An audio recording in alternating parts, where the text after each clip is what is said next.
Just like any other language teaching approach, reading and audiolingualism has a principle too.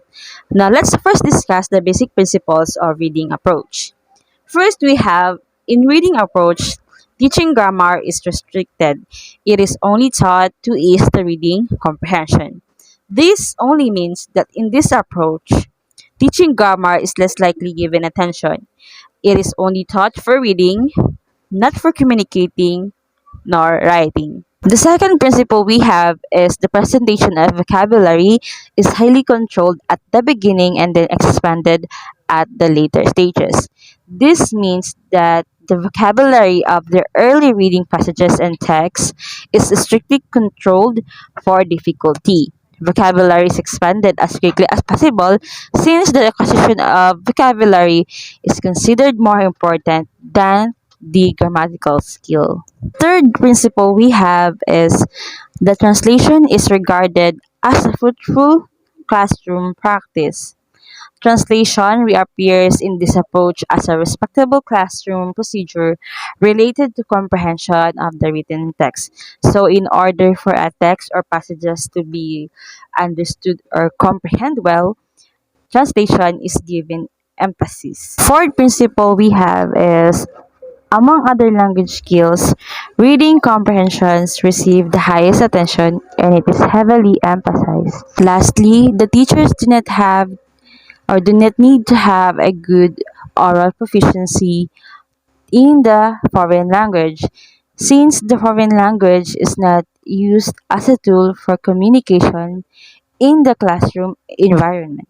This principle only means that in reading method or in the reading approach, uh, does not have or does not demand a deep knowledge of the language on the part of the teacher, since the teacher does not have to compose the sentences and questions for everything is supplied in the book. Let's proceed to the basic principles of audiolingualism approach. First, the separation skills into listening, speaking, reading, and writing with emphasis on the teaching of listening and speaking. This principle only means that listening and speaking is encouraged to do first before moving on to reading and writing. So, how is it done? In this audiolingualism approach, students are made to listen of what the teacher is saying using the target language, for example, English. And then when the teacher speaks or says some phrases or words, the students will going to repeat after him or her to clearly understand or to put it in illustration.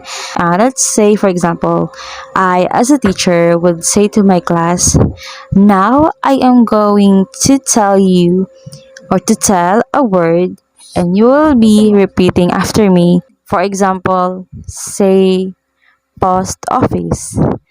And then my students will be repeating after me, and then they will say post office. Lastly, is the use of mother tongue in the classroom is discouraged since the main goal or objective of audiolingualism is to learn the target language using listening and speaking.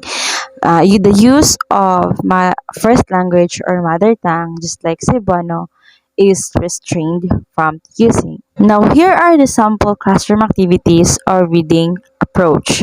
First is provide stories to present in the class.